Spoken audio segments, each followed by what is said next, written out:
एक छोटे से गांव में दो बहनें रहती थी। बड़ी बहन का नाम राधा था और छोटी बहन का नाम सोना।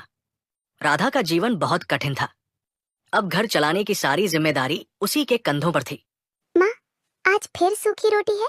बेटा, आज ये खा ले, अगली बार कुछ अच्छा लाऊंगी। माँ, तुम भी तो खाओ ना। तू खा ले बेटा, मैं बाद में खा लूंगी। सोना राधा की छोटी बहन थी और उसकी शादी एक बहुत बड़े व्यापारी से हुई थी। उसका घर गांव में सबसे बड़ा और भव्य था। लेकिन सोना स्वार्थी और लालची थी। वो हमेशा राधा को अपने घर के काम के लिए बुलाती और बदले में राधा को केवल पुराना बासी खाना देती। एक सुबह जैसे ही राधा सोना के घर पहुंची, सोना आराम से सोफे पर चाय पीते हुए बोली, अरे दीदी, जल्दी आ गई। झाड़ू पोछा कर लो, बर्तन मांजो और रसोई में जाकर पकवान बनाओ। हाँ, और पनीर की सब्जी ठीक से बनाना, पनीर ज्यादा डालना। राधा ने सिर झुकाकर चुपचाप काम शुरू किया। उसने पूरे घर को साफ किया, बर्तन मांजे और रसोई में बैठकर काम करने लगी। सोना आराम से चाय पीती रही और कुछ औरतों के साथ बातें करती रही। दीदी ध्यान से बनाना, मसाले अच्छे से डालना, मेरे पति को तीखा पसंद है। ये कहकर सोना वहां से चली गई और राधा अपना काम करती रही। दिन भर काम करने के बाद सोना ने राधा को केवल कल की पुरानी बची हुई सूखी रोटी और चावल की थैली दी। राधा मुस्कुराती हुई अपने छोटे घर की ओर लौट गई। उसकी बेटी मुन्नी ने जैसे ही माँ को देखा, खुशी से बोली, माँ, आज तुम मेरे लिए क्या लाई हो? राधा ने हल्की मुस्कान दी। देख बेटा, ये तेरे लिए है। तुझे चावल पसंद है ना?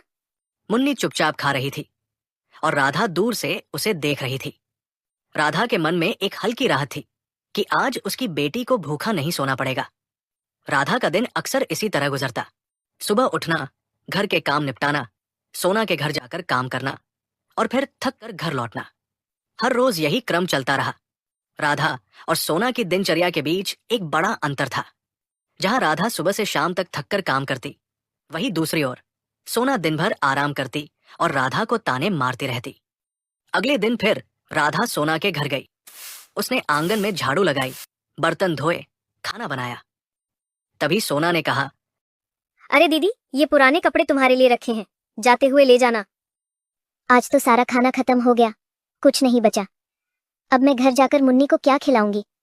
लगता है आज मेरी बच्ची को भूखा ही सोना पड़ेगा। राधा सारा काम खत्म करके घर की ओर लौटी।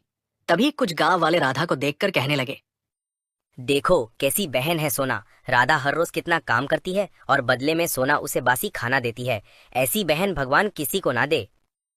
तभी राधा अपने घर पहुंची और देखा मुन्नी बाहर खड़ी उसका इंतजार कर रही है। माँ, आज मेरे लिए क्या लाई? मुझे बहुत भूख लगी है। राधा का मन उदास हो गया और उसने मुन्नी को कल की बची सूखी रोटी दी। बेटा, आज ये रोटी खा ले, कल तेरे लिए कुछ अच्छा लाऊंगी। राधा मन ही मन उदास होकर सोचती कि कब तक ऐसे ही चलता रहेगा, पर उसने हिम्मत नहीं हारी। गांव में सुबह की ठंडी हवा ने जैसे सबको जगाया था। गांव की गलियों में बच्चों की किलकारियां सुनाई दे रही थी। राधा भी उठ चुकी थी जैसे हर रोज, लेकिन आज का दिन थोड़ा अलग था। उसकी बेटी मुन्नी बीमार थी और उसने रात भर बुखार के साथ गुजारी थी। राधा ने उसे संभाला और उसके पास जाकर प्यार से कहा, बेटा ठीक हो जाओगी, माँ तेरे लिए सब करेगी। मुन्नी की मासूम आंखों में चिंता और प्यार दोनों झलक रहे थे। राधा ने महसूस किया कि आज उसका घर का काम, बेटी की देखभाल और फिर सोना के घर का काम सब मिलकर एक चुनौती बन गए हैं। राधा ने जल्दी जल्दी घर के आंगन को झाड़ू पोछा किया, पानी भरकर बर्तन धोए और बेटी मुन्नी के लिए हल्का सा खाना तैयार किया। जब सब कुछ निपट गया तो उसने घड़ी देखी। सोना के घर जाने का समय हो गया था। माँ, आज तुम मत जाओ ना, मेरे पास ही रुक जाओ। बेटा, मुझे जाना ही होगा, वरना हमारा घर कैसे चलेगा? ठीक है माँ, पर आप जल्दी आ जाना। हाँ बेटा, अपना ध्यान रखना और कहीं बाहर मत जाना, मैं शाम तक आ जाऊंगी। पर जैसे ही वो सोना के घर की ओर बढ़ी, उसका दिल थोड़ा बेचैन हो गया। आज वो देर से पहुंच रही थी और सोना जरा सी बात पर भी गुस्सा हो जाती थी और उसे राधा को ताने मारने का बहाना मिल जाता। आज फिर बहुत देर हो गई, सोना अब जरूर गुस्सा करेंगी।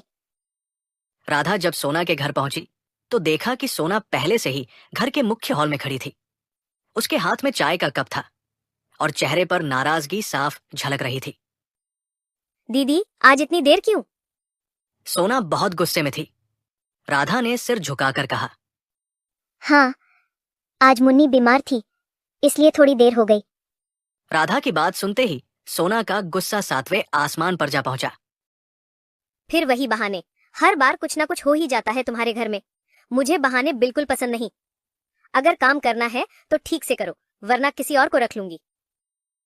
राधा ने चुपचाप सिर झुकाया। उसके मन में भी गुस्सा था, पर उसने उसे दबाया। उसने महसूस किया कि अगर वो अभी बहस करेगी तो काम और भी कठिन हो जाएगा। उसने धीरे से कहा, सोना, मुझे माफ कर दो, आगे से ऐसा नहीं होगा, मैं पूरा ध्यान रखूंगी। सोना ने अपने गुस्से को और बढ़ाते हुए कहा, हमेशा यही बहाना, तुम्हारी वजह से मेरे पति का नाश्ता देर हुआ है। जाओ, जाकर अपना काम करो। राधा ने मन ही मन सोचा, सोना हमेशा अपने फायदे के लिए ही सोचती है, कभी किसी के दुख की परवाह नहीं करती। फिर भी उसने मुस्कान बनाए रखी और बोली, मैं तुरंत काम शुरू कर देती हूँ, तुम चिंता मत करो। राधा ने झाड़ू पोछा किया, बर्तन मांजे और रसोई में जाकर खाना बनाने लगी। दिन का आधा वक्त निकल चुका था, पर काम अभी बाकी था। सोना आराम से सोफे पर बैठी और चाय पीती रही। वो बार बार राधा की ओर देखती और उसकी हर हलचल पर नजर रखती। उसका मन लगातार गुस्से में था, लेकिन वो जानती थी कि राधा के पास सोना के घर काम करने के अलावा कोई चारा नहीं, और यही बात का वो हमेशा फायदा उठाती थी। कुछ देर बाद सोना ने कहा, आज पनीर की सब्जी ढंग से बनाना, मेरे पति का मन खुश होना चाहिए। राधा ने बिना कुछ कहे चुपचाप काम शुरू कर दिया। उसने मसालों का ध्यान रखा। सोना ने अपने पति को बुलाया और कहा, देखो, मेरी बहन थोड़ी देर से आई है। अगर खाना अच्छा बना हो तो ठीक है, वरना समझ लेना कि गलती मेरी नहीं है। जब सोना का पति खाना खाने बैठा तो उसने कहा, अरे, खाना बहुत स्वादिष्ट बना है और पनीर पनीर तो सबसे लाजवाब। दीदी ने बनाया है। पर उसके चेहरे पर कुछ भी शुक्रिया जैसा भाव नहीं था। राधा ने हल्की मुस्कान दी और धीरे धीरे अपने घर लौट गई। घर पहुंचते ही उसकी बेटी मुन्नी दौड़ती हुई आई। माँ, तुम आज इतनी देर से क्यों आई? मुझे डर लग रहा था। राधा ने उसे कहा, डर मत बेटा, माँ यही है, तेरे पास। सोना का घर पहले से ही गांव में सबसे भव्य और शानदार माना जाता था, लेकिन आज उसका घर और भी अलग लग रहा था। वहां एक बड़ा आयोजन होने वाला था। गांव के बड़े बड़े लोग, व्यापारी और रिश्तेदार आमंत्रित किए गए थे। सोना ने पूरे गांव में घोषणा कर दी थी कि ये आयोजन उसके पति की प्रतिष्ठा और भव्यता को दिखाने का अवसर है। पर जैसे हर बार, राधा का काम सोना के लिए जरूरी था। इस बार सोना ने तय किया कि राधा को पहले ही रात को बुलाया जाएगा, ताकि वो सुबह से पहले सारी तैयारी शुरू कर सके। रात का अंधेरा धीरे धीरे गांव पर फैल गया। राधा को पता चला कि उसे तुरंत सोना के घर जाना होगा। मुन्नी की आंखों में चिंता थी, लेकिन राधा ने कहा, माँ जल्दी वापस आ जाएगी बेटा, तू जाकर सो जा। राधा रात के अंधेरों में सोना के भव्य घर की ओर चल पड़ी। सोना के घर पहुंचते ही उसका सामना महल जैसी सजावट, चमचमाती बत्तियों और गांव के अन्य कर्मचारियों से हुआ। सोना ने राधा को बिना किसी धन्यवाद के कहा, दीदी जल्दी आओ, आज तुम्हें पूरी रात तैयारी करनी होगी। कल सुबह बड़े आयोजन में सब कुछ बिल्कुल सही होना चाहिए। राधा ने सिर झुकाया और बिना कुछ कहे काम में लग गई।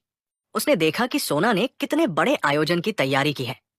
भव्य रंग बिरंगे फूल, सजावट के लिए लकड़ी और कपड़े, रसोई के लिए बड़े बड़े बर्तन और लाखों व्यंजन। राधा पूरी रात मेहनत में लगी रही। उसने फूल सजाए, रसोई में व्यंजन बनाए और बर्तन मांजे। उसकी आंखों में थकान थी, लेकिन उसने खुद को कहा, मैं सब कुछ समय पर कर दूंगी। रात धीरे धीरे कट गई। राधा ने पानी पिया और मन ही मन अपनी बेटी को याद करती रही। सुबह का सूरज जैसे ही गांव में चमका, राधा पूरी तैयारी कर चुकी थी। उसने हर छोटी बड़ी चीज का ध्यान रखा, फूलों की सजावट, मेज की व्यवस्था और व्यंजन का स्वाद। जैसे ही गांव के लोग आयोजन स्थल पर आने लगे, सोना अपने भव्य घर में गर्व महसूस कर रही थी।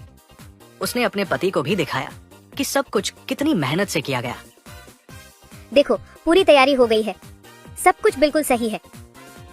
सोना, मुझे घर के लिए निकलना होगा, मुन्नी मेरा इंतजार कर रही होगी। अरे कहाँ जा रही हो?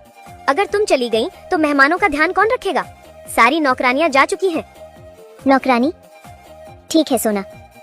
दिन भर राधा ने बिना रुके काम किया। उसने गांव के मेहमानों के लिए पानी, व्यंजन और सजावट की व्यवस्था की। बच्चों की देखभाल भी उसने चुपचाप की, जो सोना के घर में आए थे। अरे पानी लाना, अरे जरा इधर आना। अरे बच्चों, भागो मत। सभी मेहमान खाना खाकर जाने लगे, पर सोना ने राधा को खाने के लिए भी नहीं पूछा। जैसे ही आयोजन का समय खत्म हुआ, सोना ने राधा के साथ हमेशा की तरह किया।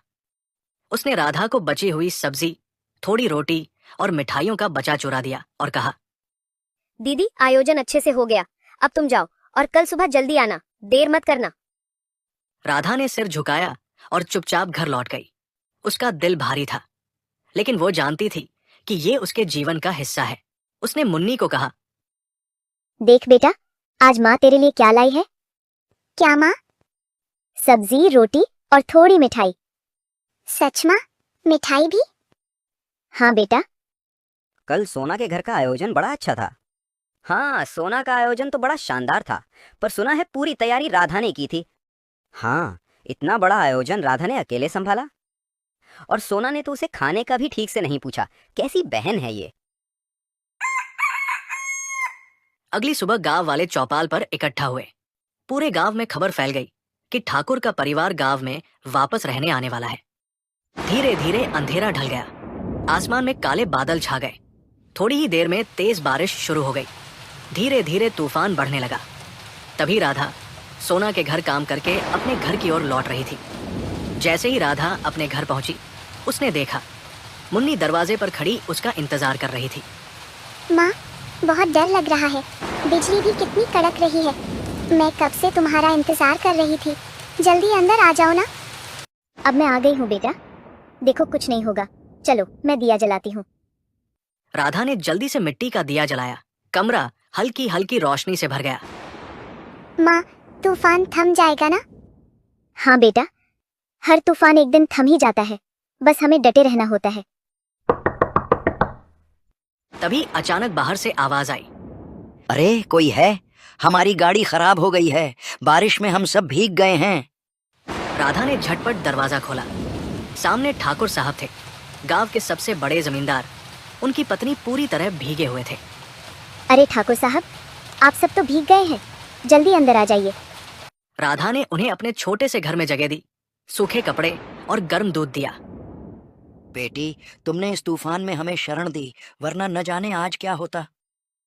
ये मेरा फर्ज है ठाकुर साहब, आप हमारे गांव के मान हैं और मैं बस इंसानियत निभा रही हूँ। रात भर तूफान चलता रहा। राधा का छोटा सा घर ठाकुर के परिवार के लिए आसरा बना। पूरी रात राधा ने ठाकुर जी के परिवार का ध्यान रखा कि उन्हें किसी बात की परेशानी न हो। अगली सुबह तूफान थम चुका था। आसमान साफ था और सूरज की हल्की किरणें गांव पर चमक रही थी। ठाकुर और उनका परिवार घर जाने की तैयारी कर रहे थे। धन्यवाद राधा, तुमने हमें अपने घर में जगह दी। तुम्हारा घर भले ही छोटा हो, पर तुम्हारा दिल बहुत बड़ा है। ठाकुर साहब, मेरे पास धन नहीं, पर मेहनत और सच्चाई है, बस यही मेरा सहारा है। तभी ठाकुर साहब ने मुस्कुराते हुए राधा से कहा, तुमने हमारी मदद की राधा, बताओ तुम्हें क्या उपहार चाहिए? अरे नहीं साहब, मुझे किसी उपहार की जरूरत नहीं, आपका आशीर्वाद ही मेरे लिए सबसे बड़ा तोहफा है। ठाकुर साहब राधा की सच्चाई और अच्छाई देखकर भावुक हो गए। राधा, तुम्हारे जैसे लोग आज के जमाने में बहुत कम मिलते हैं। आज से तुम मेरे घर काम करोगी राधा, तुम्हें किसी चीज की कमी नहीं होगी। राधा की आंखों में आंसू आ गए। वो भावुक होकर बोली, साहब, आपने मुझे जो मान दिया है वो मेरे लिए किसी वरदान से कम नहीं। अगले दिन जब राधा सोना के घर काम करने नहीं पहुंची, तो सोना गुस्से से तिल मिला उठी। वो तुरंत राधा के घर की ओर निकल पड़ी। रास्ते में चलते हुए उसने कुछ गांव वालों को बातें करते सुना। अरे सुना क्या, ठाकुर साहब ने राधा को अपने यहाँ काम पर रख लिया। हाँ रे, भगवान सचमुच अच्छे लोगों की सुनता है। सोना ये सुनते ही ठिठक गई। उसके चेहरे का गुस्सा धीरे धीरे हैरानी में बदल गया। सोना चुपचाप अपने घर लौट आई। उधर दूसरी और राधा ठाकुर के घर पूरी ईमानदारी और लगन से काम करने लगी। वो वही काम करती थी, झाड़ू लगाना, खाना बनाना, जैसे वो पहले सोना के घर किया करती थी। पर अब माहौल बिल्कुल अलग था। यहाँ उसे पुराने बचे हुए खाने की जगह गरम और ताजा खाना मिलता था, और मेहनत के बदले अच्छा मान सम्मान और आमदनी भी। ठाकुर साहब और उनकी पत्नी दोनों राधा से बहुत खुश थे, क्योंकि वो हर काम दिल से करती थी, बिना किसी स्वार्थ या लालच के। माँ, अब हम भी अच्छा खाना खाएंगे ना? हाँ बेटा, अब हम रोज गरम और अच्छा खाना खाएंगे। भगवान ने हमारी मेहनत का फल दे दिया है। धीरे धीरे राधा की हालत सुधरने लगी। उसके घर की टूटी दीवारें अब मरम्मत होने लगी। वहीं दूसरी ओर सोना का हाल दिन ब दिन बिगड़ता गया। पैसे और दिखावे में डूबी सोना के घर से अब बरकत जैसे रूठ गई थी। अरे भाई, अगर वीडियो पसंद आई हो तो लाइक और सब्सक्राइब भी कर दो। जरा कमेंट में बताओ कि आपको और कैसी वीडियो देखनी है।